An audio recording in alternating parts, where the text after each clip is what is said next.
सबसे पहले जनाब आपने ये सॉफ्टवेयर पे जाना है, इसको ओपन कर लेना है। इसके बाद ओपन प्रोजेक्ट पे, और ये boiler automation BSML opening group, और इसको आपने ओपन कर लेना है।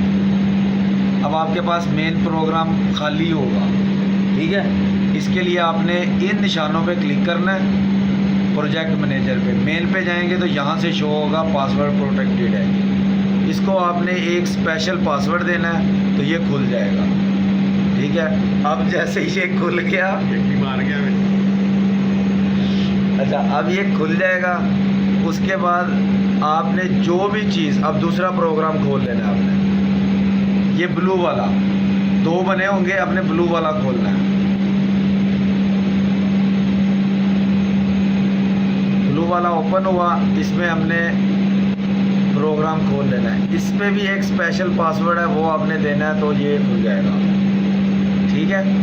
उसमें यहाँ पे आपको ये सारी स्क्रीनें नज़र आ रही हैं। जिस स्क्रीन को एडिट करना, फॉर एग्जांपल हमने इसको एडिट करना है, इसको एडिटर पे क्लिक करेंगे, ये हमारे पास खुल के आ जाएगी, ठीक है।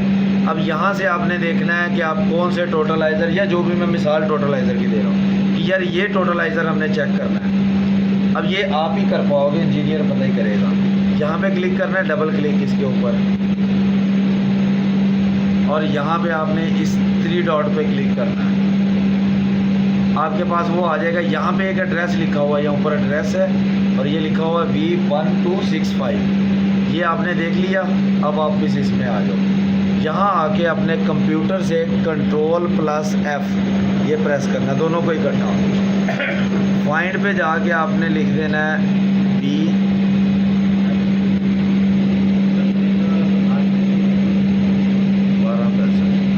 यहाँ लिख दिया 1265, ठीक है। फाइंड करें, जो ये डॉट डॉट वाली लाइन है ना, ये आ जाएगी इसमें। अब ये वो है हमारा सिस्टम।